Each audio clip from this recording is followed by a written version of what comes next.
From the personal archive of SEHNTHUL Senior Remembrance Archivist, Interstellar Congress Recovered Document Series. Long Return, Volume 1 Prefatory Note to the Assembled Record. I have been a keeper of histories for 42 standard cycles. In that time, I have documented the collapse of the Vrethian hegemony, the slow extinction of the pellucid ones of Sorrow's Reach, and the 3-century civil dissolution of the Keth Narul Confederacy. A process so gradual and so total that, by the time it was finished, no one alive could remember what the Confederacy had been trying to preserve. I have never been afraid of a document before. I am afraid of these.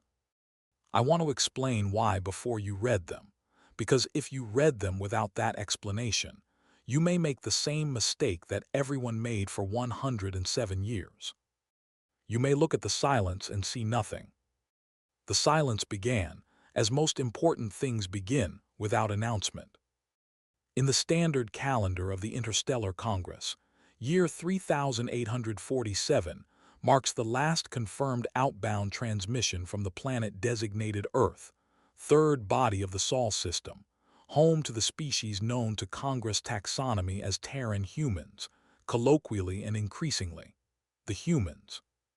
The transmission itself was unremarkable, a diplomatic courtesy communique to the Elari Communion's border station at Vesh 4, confirming receipt of a trade negotiation proposal. Routine, forgettable. No one in the Congress's diplomatic infrastructure noticed, at the time, that it was the last one. Why would they? Species go quiet. Communication arrays fail. Political administrations turn inward. The Gret Halley sovereignty had gone dark for 30 years in the 3600s during their Reformation period and emerged largely unchanged. The Munathi had experienced 2 separate communication silences in their history, both attributable to internal conflicts that they eventually resolved without external involvement. The humans had, in the 8 decades since their formal introduction to the wider galactic community, been, and I choose this word carefully, because it will become significant, energetic members of the Congress. Their diplomatic presence was notable. Their trade networks were expanding. Their scientific output, cross-indexed against their developmental age as a spacefaring civilization, was extraordinary to the point that several Congress member species had formally requested they slow their publication rate to allow for adequate peer review. They were everywhere.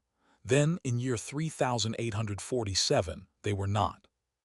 The Congress's Bureau of Outreach sent the first inquiry transmission to Earth in year 3849, 2 years after the silence began, which is well within the standard patience window for a civilization that might simply be managing internal affairs. The transmission went unanswered. In year 3851, a diplomatic vessel, the Elari Communion tender Saranath 4, was dispatched to conduct a proximity inquiry at the edge of the Sol system. Standard procedure. Respectful, non-intrusive. The Saranath 4 reached Sol's outer system and conducted its survey. What it found was submitted to the Congress Bureau of Outreach as a Priority 3 Anomaly Report, a classification that means something unexpected warrants follow-up, no immediate urgency. The captain of the Saranath 4 reported that the Sol system was, to all observable instruments, normal. Intact planet, intact orbital infrastructure, energy signatures consistent with continued human activity on Earth and their 4 primary off-world settlements. No distress signals. No debris fields indicating catastrophe. No disease markers in the electromagnetic radiation profiles that might suggest a civilizational health crisis. The humans were, apparently, still there. They simply weren't transmitting. And this is the detail the captain included in his report, the detail I have read perhaps 300 times in the preparation of this archive, the detail that everyone who reviewed that report apparently looked at and decided meant nothing. When the Saranath 4 attempted close system entry to conduct a standard courtesy visit, They encountered something at the heliopause. Not a vessel, not a weapon, not a communication. A field, a passive sensor network of extraordinary density and sophistication, laid through the entire outer system, that registered the Saranath 4's presence and, according to the captain's log, acknowledged it. Not with a transmission, with a single, brief, precisely modulated gravitational pulse that the Saranath 4's instruments interpreted as a formal recognition signal. "We see you. We know you are there." The Saranath 4 withdrew. The captain's report noted the sensor network as advanced and possibly experimental, and recommended that a technical specialist accompany any future proximity survey. He rated the overall situation as non-urgent. His report was filed. It was review D by 2 junior bureau administrators. It was classified as a dormancy situation, a standard designation for a civilization that appears to be in a period of deliberate internal focus. Dormancy situations are checked on a 12-year review cycle. For the next 105 years, no Congress vessel approached the Sol system. For the next 105 years, Earth was silent. And in those 105 years, the galaxy continued its ordinary business: trade negotiations, border disputes, the slow political metabolism of 1,000 civilizations making their way through time. New species were encountered, old alliances shifted, conflicts flared and were resolved and flared again. 3 member species achieved significant technological benchmarks. 1 member species went quietly extinct, a small philosophical people called the Thunvel, who had spent their last 2 centuries simply sitting with the universe and deciding, collectively, that they had seen enough. The galaxy moved on without the humans. And somewhere in that long silence, while the Congress was looking elsewhere, the humans were doing something. No one knew what. That was, as I have spent the last 4 years of my professional life documenting, the most catastrophic epistemic failure in the recorded history of the Interstellar Congress. Not because of what the humans did, because of what everyone else did in the space that failure created. Document fragment, personal correspondence sender, Ambassador LYSSORUN, ELLARI Communion recipient, Foreign Minister SEHLTAN, ELLARI Communion date, Congress Standard Year 3901. Sailtan, I know you think I am being overcautious, but I want it on record that I formally recommended a full diplomatic re-engagement with the Sol system at this year's Congress session, and I want it on record that the motion was tabled for the 3rd consecutive session. The humans have now been silent for 54 years. The Praetori have been lobbying for the Congress to formally reclassify their status from dormant to withdrawn, which, as you know, carries different legal implications regarding their territorial sovereignty claims in the Reach. I don't like it. The humans were not people who withdrew. They were people who expanded. The silence is not consistent with their character. I keep thinking about that sensor network the Saranath 4 found. I keep thinking, if you wanted privacy while you worked, what would you build? The motion was tabled. I filed my objection. I don't sleep particularly well anymore. Arun. From the personal archive of SECHNTHUL. Ambassador Arun's objection was filed. It joined 11 other formally registered concerns about the human silence in the Congress's administrative record. 11, over 54 years. From 11 different diplomats, scientists, and intelligence analysts who read the data and felt something that their professional frameworks did not have a category for. None of the 11 were acted upon. I have interviewed 7 of the 11, those who are still living. I asked each of them, separately, what they thought was happening on Earth during the silence. Their answers varied in detail but were, at their core, identical. They all said some version of the same thing. I thought they were getting ready. Document fragment, PRETHORI Sovereign Intelligence Assessment Classification, Internal Directorate Eyes Only date, Congress Standard Year 3922, Subject: Human Dormancy Status Review. The continued silence of the Terran human population presents what this directorate assesses as a diplomatic opportunity. With their Congress voting bloc effectively inactive for 75 years, the territorial sovereignty claims the humans registered in years 3831 through 3847 have not been renewed, enforced, or defended. The Reach settlements, a cluster of 14 human-claimed systems along the outer Congress boundary, are, in practical terms, untenanted. This directorate recommends a measured program of settlement and resource extraction in the outermost 3 Reach systems, designated here as acquisition targets 1, 2, and 3. The probability that the humans will re-emerge to contest these claims is assessed at 17%. Even in the event of re-emergence, the humans' pre-silence military capability was rated as modest, and 100 years of isolation from Congress technological development will have produced a significant capability gap.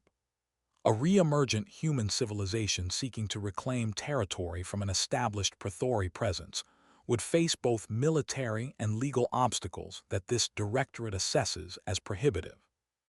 Recommendation: proceed with preliminary survey missions to acquisition targets 1, 2, and 3 at earliest operational convenience.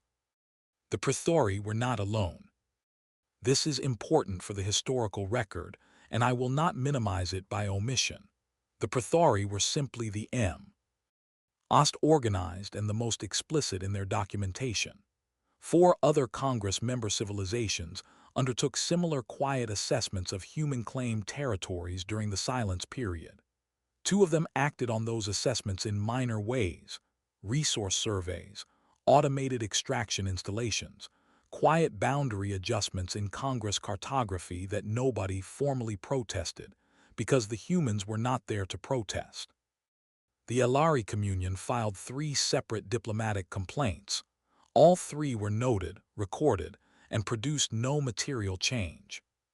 The galaxy had concluded, in the way that organizations and institutions and entire civilizations can conclude things without ever having a meeting about it, that the humans were finished, that the silence was not a pause but an ending, that whatever they had been, those energetic, curious, slightly overwhelming people with their expanding trade networks and their accelerated science and their refusal to accept any limitation as permanent, was now a historical artifact. The galaxy had, in the quiet and ordinary way of things, moved on without them. And in year 3954, 107 years after the last outbound transmission from Earth, the humans came back. Not with a diplomatic communiqué, not with a trade proposal, not with a courtesy transmission to the Bureau of Outreach. They came back the way a tide comes back, not announcing itself, not asking permission, simply present where it had not been the moment before, and larger than anyone had remembered to account for. The first person to see it was a sensor technician on a routine monitoring station in the outer reach. Her name was Vethali Sorn. She has given me permission to include her testimony here. Her first words, transmitted to her station supervisor at 3:40 station time on the 14th day of the 3rd month of year 3954, were as follows: "I need you to come look at this. I need you to come look at this right now. I don't know what there are so many of them." Testimony of VTH Eliaswaran Sensor Technician, Reach Monitoring Station VSH Secondary 7 recorded. Congress Standard Year 3955 Interviewer, Archivist SEHNTHUL. They asked me to describe what I saw, and I always find it hard to start because the beginning was so ordinary. I was running the standard sweep, long-range passive, outer boundary, looking for the usual things: debris drift, unauthorized transit, navigation hazard flags, normal shift. I'd done that sweep maybe 800 times. And then the sweep came back different. Not wrong. The instruments weren't misfiring. There wasn't a calibration error. I checked because of course I checked. The instruments were perfect. The instruments were telling me something that the instruments had never been asked to tell me before. The human sensor network, the one in the outer Sol system that everyone knew about, that's been sitting there since before I was born. It had expanded.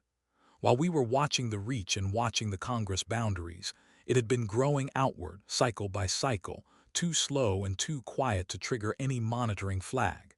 And it went all the way out. Not just the Sol system, not just their immediate neighborhood. It was threaded through the whole outer reach. 107 years of growth, and nobody noticed because nobody was looking. And then I saw the ships. I want to be precise about the number because I think precision matters here, and I think some of the other accounts have been imprecise. I counted, in the initial sweep, 214 distinct vessel signatures. By the time my supervisor got to my station, the count was 241. They were emerging from the inner Sol system, one after another, like they'd been lined up and waiting for a signal. They were big. Not the biggest thing I'd ever seen. But the configuration was wrong for anything in the Congress registry. The proportions were wrong. The drive signatures were wrong. Not primitive wrong. Different wrong. Like they'd been working on something for 100 years, and what they'd come up with didn't look like anything else because it wasn't based on anything else. My supervisor looked at the display for about 10 seconds. Then she looked at me. Then she looked at the display again. And she said, "Send the priority one." I'd never sent a priority one in 8 years of service. You know what priority one means? It means something is happening that is outside all existing frameworks, and the people above me need to know immediately. It's not a distress call. It's not an emergency beacon. It's the signal that means the situation has changed in a way I cannot categorize, and I am alerting everyone above me that they need to update their understanding of the world. I sent the priority one. Then I sat there and watched the count climb. 260, 277, 290 THR. Lee. And I thought about something my grandmother used to say. She was old enough to remember when the humans were still active in the Congress. She used to say they were the only species she'd ever met that made her feel like she needed to pay attention. Not because they were frightening, because they were so interested in everything. Like the universe was a gift they'd just been handed and they couldn't believe their luck. I thought about 107 years of people that interested in everything, with no one watching. 311 ships. I thought, what did they do with all that time? From the personal archive of SECHNTHUL. Vethali Sorn's priority one reached the Congress Bureau of Outreach at 6:12 station time on the same day. By 800, it had been escalated to the Congress Security Council. By 1400, it had reached every diplomatic mission in the Congress's membership. The human fleet, which had, by the end of the first day, completed its emergence from the Sol system to a count of 347 vessels, did not advance toward Congress territory. It assembled. It formed. It held position at the edge of human sovereign space in the outer reach, and it waited. For 5 days it waited. No transmissions, no approach vectors, no weapon signatures, or rather, no weapon signatures that Congress monitoring equipment could definitively identify. There were energy patterns aboard the human vessels that the Congress's technical analysts looked at and circled and wrote unknown application next to, and then looked at again and could not classify. I have obtained the technical reports from that initial 5-day analysis period. I have reviewed them extensively. I want to note, for the record, that the analysts who wrote them were senior, experienced, and careful people, and that their inability to classify what they were observing was not a failure of expertise. It was a failure of category. The technology the human fleet was carrying had no reference point in the Congress's scientific literature, because the humans had developed it themselves, from the ground up, in 107 years of complete isolation from every other spacefaring civilization. I will return to what they had built in Part 3 of this archive. For now, I want to document what happened on Day 6, because Day 6 is when the silence finally ended. First human transmission after 107-year silence date. Congress Standard Year 3954, Day 6 of Assembly transmitted on Congress, Standard Diplomatic Frequency Speaker. Identified as Earth Directorate Secretary Tamaz Reinholt. Good morning. My name is Tamaz Reinhold. I hold the position of Secretary of the Earth Directorate, an office that I recognize many of you will not be familiar with, as it did not exist when my civilization last participated in Congress affairs. I want to address that directly. 107 years ago, the Earth Directorate's predecessor government made a decision that it documented at the time, and which we are prepared to share with any Congress member who requests it in full. The decision was this: we were not ready. Not militarily, not diplomatically, not philosophically. We were a young civilization, newly spacefaring, welcomed into a community of thousands of species with thousands of years of history, and we were moving too fast, building too fast, reaching too far too quickly without sufficient understanding of what we were reaching for and what the consequences might be. We decided to stop, to come home, to close the door not permanently, not with hostility but firmly and without a timeline, because we understood that setting a timeline would simply mean we spent the time waiting for the timeline to end instead of doing the work. We spent 107 years doing the work. I am not here today to make demands. I am here to resume a conversation that was interrupted. We are aware that our absence created certain administrative ambiguities regarding our sovereign territorial claims. We are prepared to address those ambiguities through proper diplomatic channels, and we expect that they will be resolved equitably and in good faith. We look forward to rejoining the Congress as full members. We have missed the galaxy.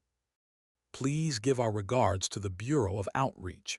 We understand they have been trying to reach us. Secretary Reinhold, Earth Directorate. Transmission ends.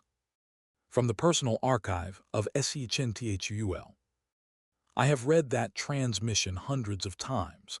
I have read it aloud to junior archivists. I have read it to myself at the end of long days when the weight of what it preceded has become difficult to carry. I always stop at the same line.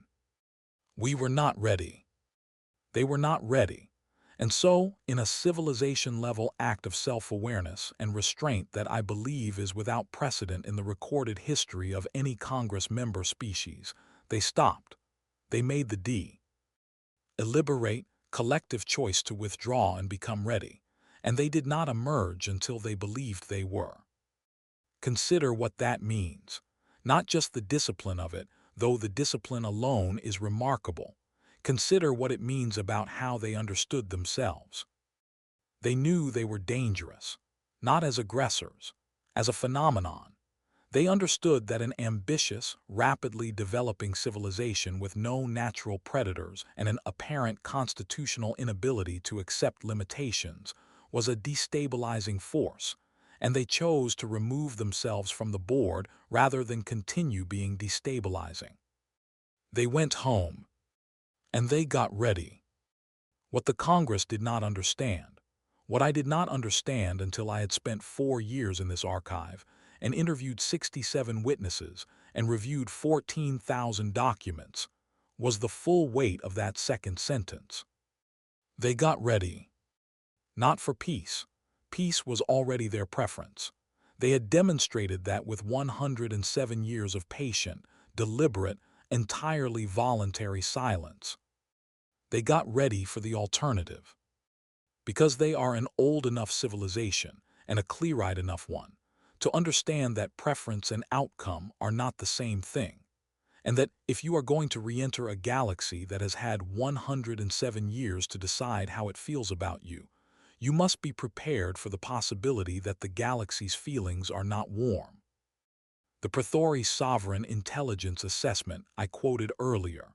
the one that set 17% odds on the humans re-emerging to contest their territorial claims.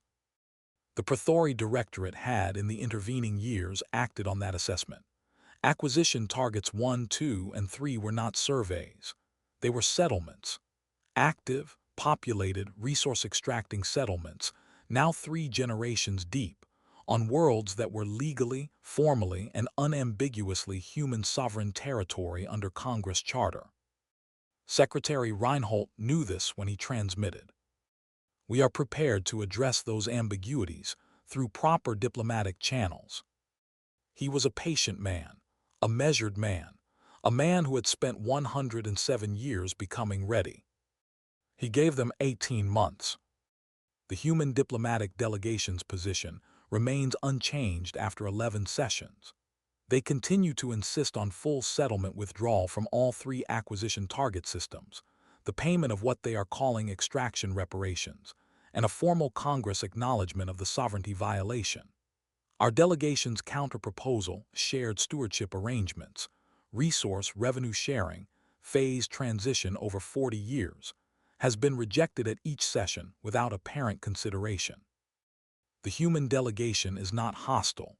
This is perhaps the most frustrating element of these negotiations. They are entirely cordial. They bring very good coffee, an earth beverage that 2 of our delegation members have become somewhat dependent on, which I note as a potential security concern. They are patient and they are organized, and they are prepared for every argument we make before we make it. They are also, and I say this as a diplomatic professional who has negotiated with 37 species, the most difficult negotiating partners I have encountered in 40 years of service. Not because they are unreasonable, because they are completely certain. There is no play to make with people who are not uncertain. Every negotiating technique I possess is premised on the existence of a zone of ambiguity that can be widened or narrowed. The human delegation has no zone of ambiguity. They know what they want. They know what they are owed. They will wait as long as they need to wait. I am recommending to the Directorate that we reach a negotiated settlement before month 14. The alternative, and I want to state this plainly in writing so there is no confusion about whether I understood the situation, is that we will be negotiating from a much weaker position than we are currently. I have reviewed the technical assessment of the human fleet. I am recommending we settle. I need to tell you what they built.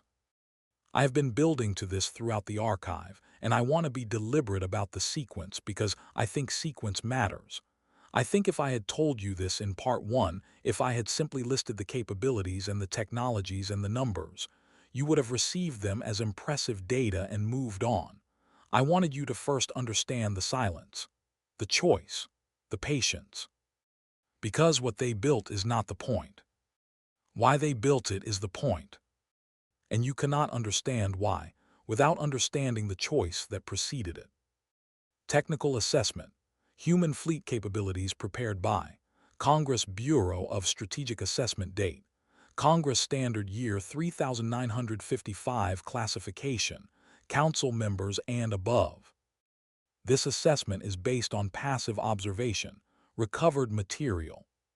From voluntary human disclosure during diplomatic proceedings, an analysis of 3 demonstration exercises conducted by the human fleet at the Congress Security Council's formal request. All 3 demonstrations were offered voluntarily by the human delegation.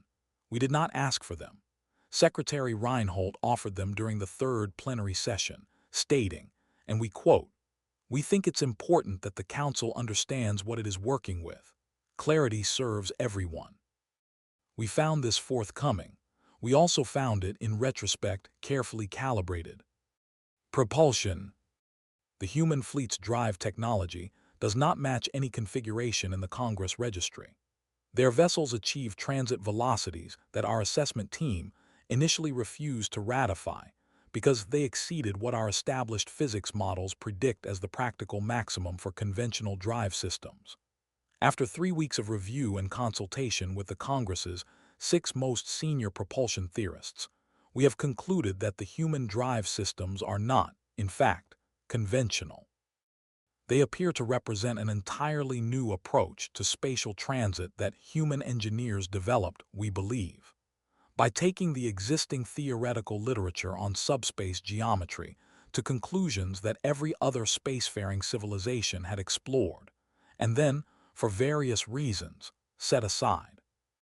The reasons other civilizations set those conclusions aside were not purely practical.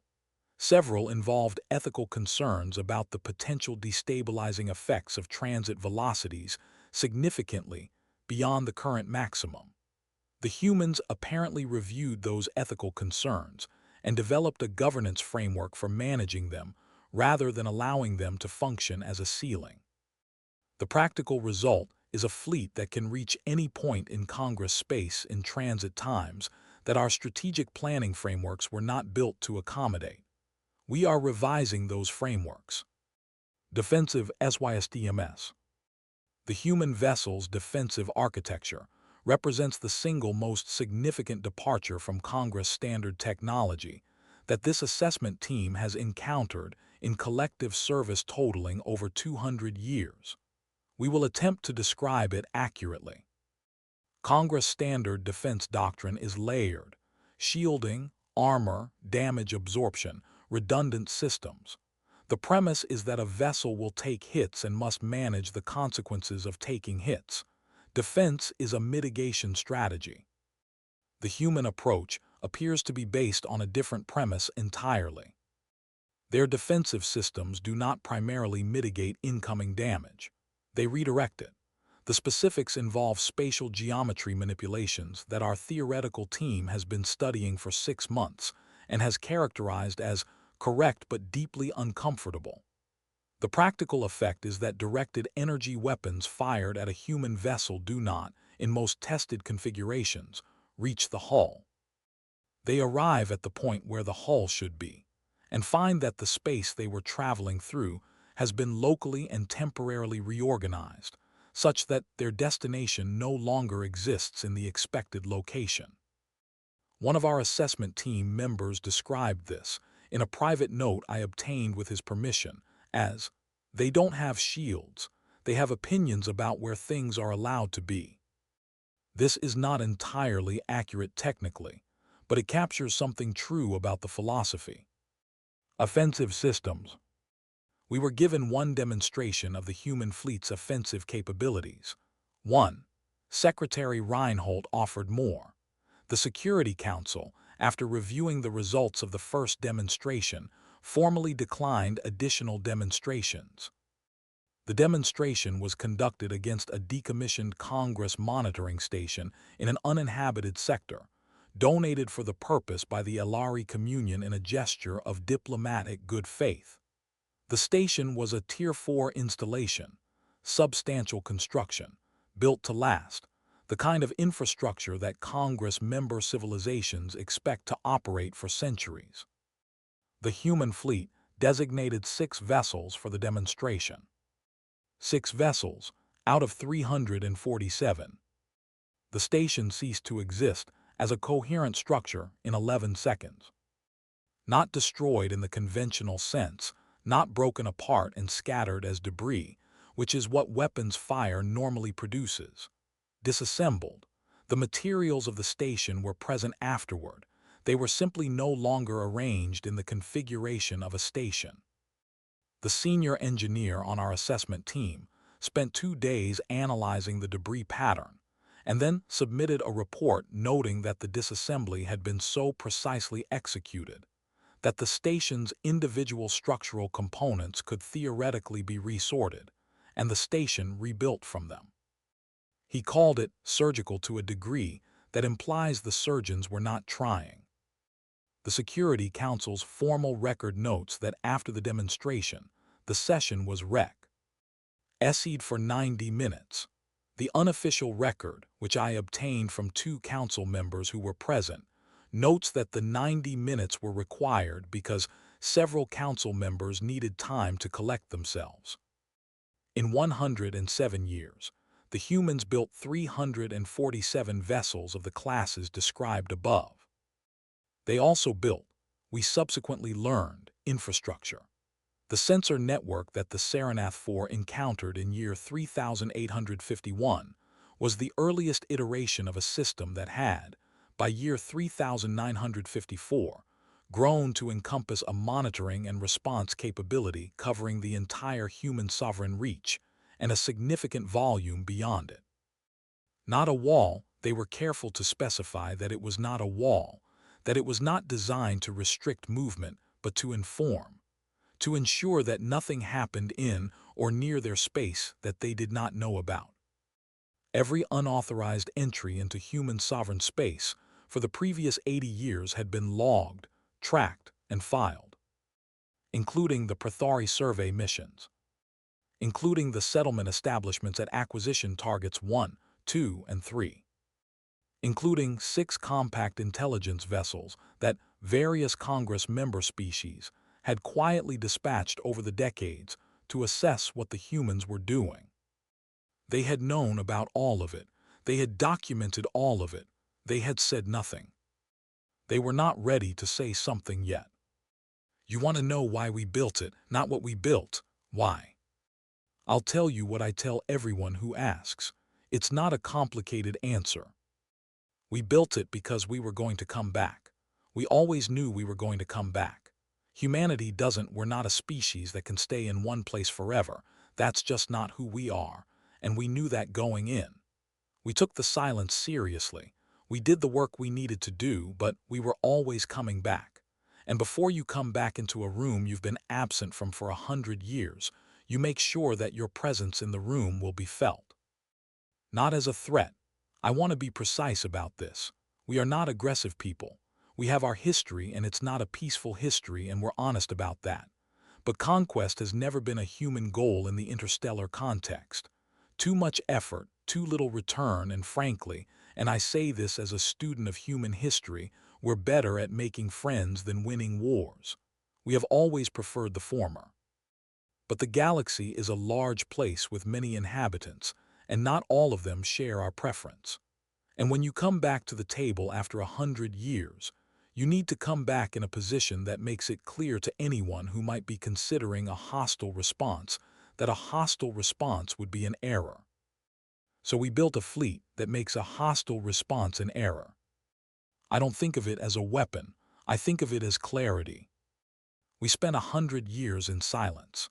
We emerged and we said clearly with every instrument available to us, here we are, here is what we are, here is what we can do, and here is what we would like. We would like to be treated fairly. We would like our territory respected. We would like to be members of this community in good standing. That's all. But the fleet is there.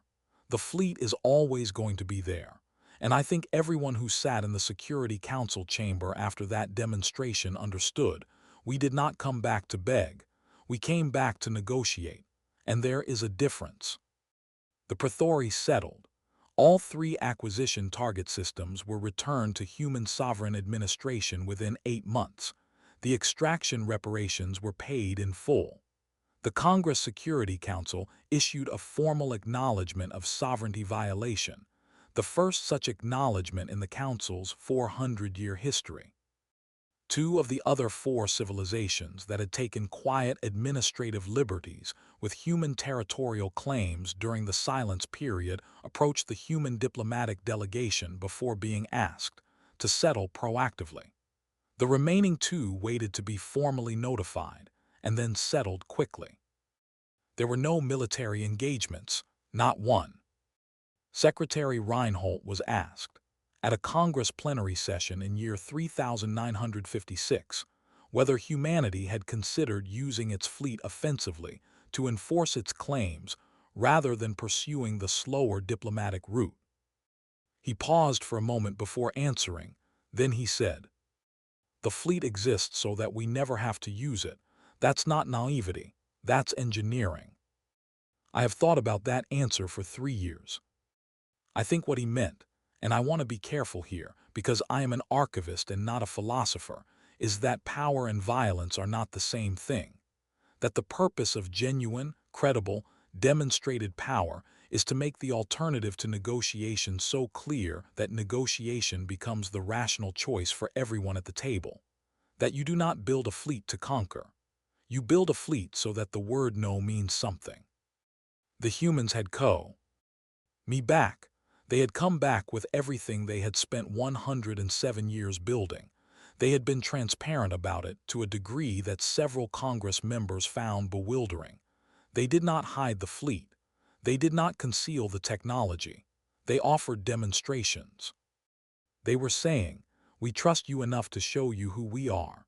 We trust ourselves enough that showing you doesn't frighten us." That is not the behavior of a civilization preparing for war.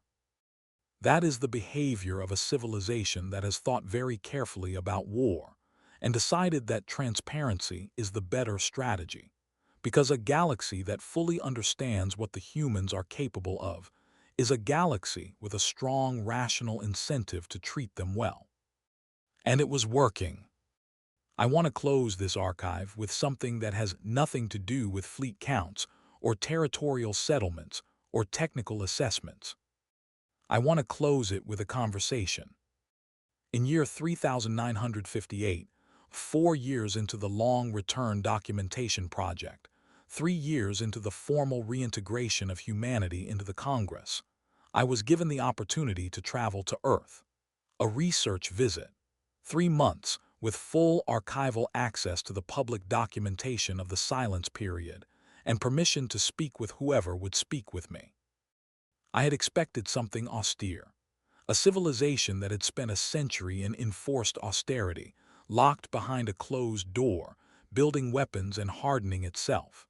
I had absorbed, in 4 years of documentation work, an image of the silence as a kind of forge, a long, grinding process of becoming something formidable. What I found on Earth was a library. Not literally, though their libraries are extraordinary, and I spent more time in them than I should have and produced significantly less archival work than I intended. What I mean is that the 107 years of silence, in the lived experience of the humans who had lived through them, was not primarily experienced as building. It was primarily experienced as learning. They had turned inward not because the galaxy was dangerous, though they had not dismissed the possibility that it was, but because they were curious about themselves, about what they were, about what they could be, about the questions that a civilization asks when it is not preoccupied with the logistics of existing in relation to others. They had written in that century more literature than in the preceding 1,000 years of their recorded history. Not strategic literature, not technical manuals, poetry, philosophy, history, art of forms that had never existed before and would not have existed if they had not had 100 years of uninterrupted interior life to develop them. Their children, the generations born during the silence, who had grown up in a world where the wider galaxy was a distant abstraction, where the only civilization they knew was their own. These children were the engineers who had built the fleet. And they built it the way they built everything else, with curiosity, with the energy of people who had grown up understanding, deeply and early, that the universe was an interesting problem. I spoke with one of them, a woman named Ama Sato, chief design engineer for what the humans call the nullspace drive, the propulsion system our assessment team spent 3 weeks refusing to ratify. She was 63 when I met her. She had begun working on the theoretical framework at 19, in her second year at the engineering university her city maintained. I asked her about the 107 years. I asked her what the silence felt like from the inside. She thought about this for a long moment. We were sitting in a garden, an outdoor garden, on the surface of their planet, with a sky above us that was the particular shade of blue that the humans find deeply beautiful, and that I will admit I found quietly extraordinary. She said, "I think people on the outside imagined it as a kind of prison, a self-imposed one, but still walls, limits, isolation, and I understand that. From the outside, silence looks like restraint. But it didn't feel like that. It felt like breathing room, like we finally had space to think. You know the problem with being in relation to other people all the time. You spend so much energy managing the relation that you never have space to just be, to find out what you actually are when nobody's watching. We found out, and it turned out we were more than we thought, not just technically, in every way. The fleet is the part that everyone talks about because the fleet is visible and the fleet has a specific and obvious purpose. But the fleet was almost a side effect. The main thing we built was a self-understanding, a clarity about who we are and what we value and what we're willing to do and what we're not willing to do. The fleet is a product of that clarity. It says, we will not be taken advantage of. It says, we have come back to the table and we intend to be taken seriously. But the things we write and paint and compose and argue about and teach our children, those say the rest of it. Those say, we like being here. We find the universe endlessly interesting. We want to know things. We want to know you. The fleet is the boundary. The rest is the invitation. I think people forgot that we always meant it as an invitation. I left Earth in the 3rd month of my visit, as planned. I completed the archive over the subsequent year and submitted it to the Remembrance Bureau with the recommendation that it be made publicly available to all Congress member civilizations without restriction. The Bureau approved the recommendation. This is the document you are reading. I want to make my own conclusions explicit, because an archivist who does not state their conclusions has failed in one of the primary duties of the craft. The Interstellar Congress failed the humans during the silence period. Not through malice. I have found no evidence of institutional malice in the review record, but through a failure of imagination. The Congress looked at a silence and saw either an absence or a dormancy. It did not look at a silence and see a choice. The capacity to imagine that a civilization might voluntarily withdraw for constructive rather than pathological reasons was not present in the Congress's interpretive framework, and it should have been. We should build that capacity. We should add it to the framework, not just for the human's sake. The humans have navigated the consequences of that failure with more grace than I would have managed in their position. For our own sake. Because the failure to understand that a silence can be intentional is the failure to understand that other civilizations are making choices, and a Congress that cannot credit other civilizations with making choices is not actually a Congress. It is a management system. The Praetori and others who acted on the silence were wrong, and they knew they were wrong, and they did it anyway because they believed the cost of being caught would be lower than the benefit of acting. They were right about that calculation, right, that is, in the world as it was at the time. In the world as it is now, with humanity returned and present and seated at the table with a fleet of 347 vessels, and an evident preference for good faith negotiation, that calculation has changed permanently. The lesson here is not don't take things from people who might come back and take them back. That is a small lesson. The large lesson is this. The galaxy has spent thousands of years developing norms and conventions and legal frameworks that are meaningless without enforcement, and the enforcement has always been unequal, dependent on power, and selectively applied. The humans understand this. They spent 107 years thinking about it.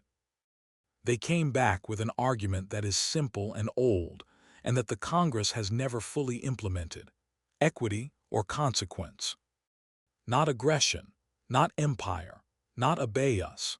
Just, the rules mean the same thing for everyone or they mean nothing, and if they mean nothing, then power is the only currency, and if power is the only currency, then we will participate in that currency, and we will not lose. They are not going to lose. This is the conclusion I am most uncertain about, but I believe it is the most important, and so I will state it even knowing it may be wrong. I believe the humans' 100-year silence was not just a strategic decision or a developmental pause. I believe it was an ethical act. I believe that a civilization sufficiently self-aware to look at itself and say we are not ready, we are moving too fast, we are becoming something we don't understand, and we need to stop. I believe that is a civilization that has achieved something rare, something that the history of the Congress's thousand-year record suggests is genuinely uncommon. They chose restraint over expansion at a moment when expansion was available to them, and no external force required them to restrain. They did not close the door because someone made them. They closed the door because they believed it was right. And then they opened it again when they believed they were ready. I do not know what the right word is for that. Wisdom seems too simple. Discipline seems too cold.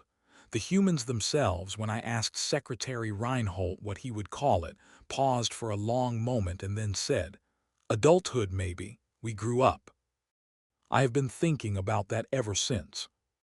A civilization that chooses to grow up, deliberately, consciously, with full awareness of what they were choosing and what it would cost. There are 3,412 species in the Interstellar Congress. We have been in space for a combined total of several million years. And in all of that time, in all of that accumulated record, I have found other examples of a civilization choosing, voluntarily and as an act of conscious self-governance, to pause its own expansion because it judged itself not yet ready for the consequences. 2 out of 3,412. The humans are the third. Whatever we think of the fleet, and the fleet is impressive, and the fleet will shape the politics of this Congress for generations, I think the fleet is not the thing we should be talking about. The thing we should be talking about is the silence.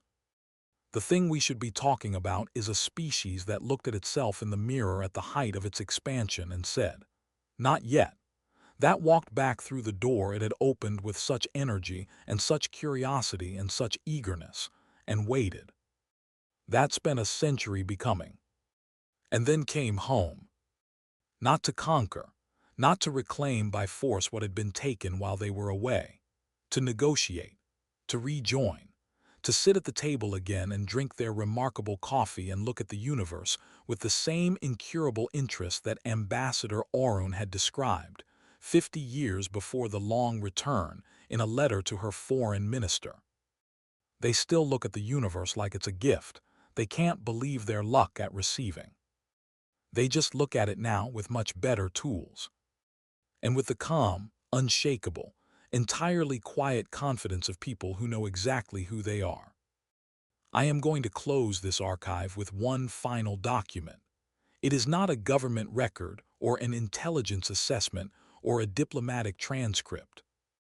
It is a letter, personal, written by a human woman named Yuki Anderson, who was 71 years old when she wrote it, to her granddaughter, who was 11. I found it in a public archive on Earth. It was written in year 3940, 14 years before the long return. Yuki Anderson was born in the 22nd year of the silence and died in the 83rd. She never saw the return. She spent her entire life in a world where the wider galaxy was a story her grandparents had told. She knew the return was coming.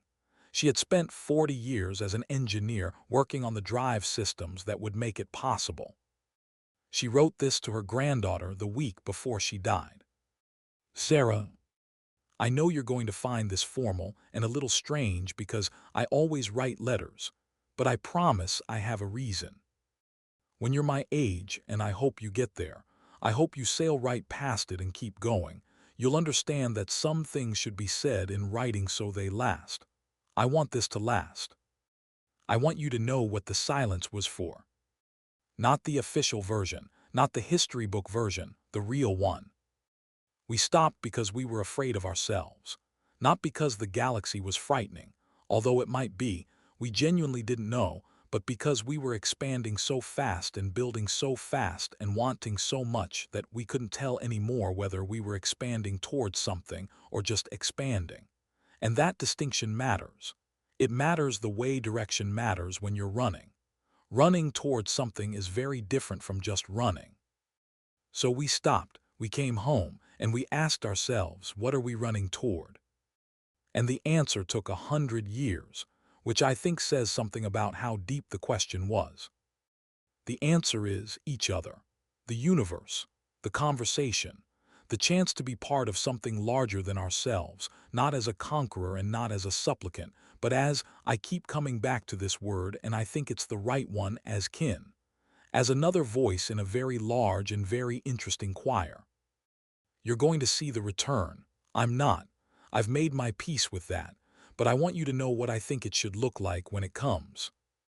It should look like people who have done their homework walking back into a room they love. It should look like people who have learned how to be themselves, fully and without apology, and who are ready to share that self with everyone who wants to know it. It should look like us at our best. We are capable of our best. I have spent my whole life working on evidence of that, and the evidence is good. Go see the galaxy, Sarah. Go find out who's out there. They're waiting for you, they don't know it yet, but they are. Tell them hello from me. All my love, Grandma Yuki.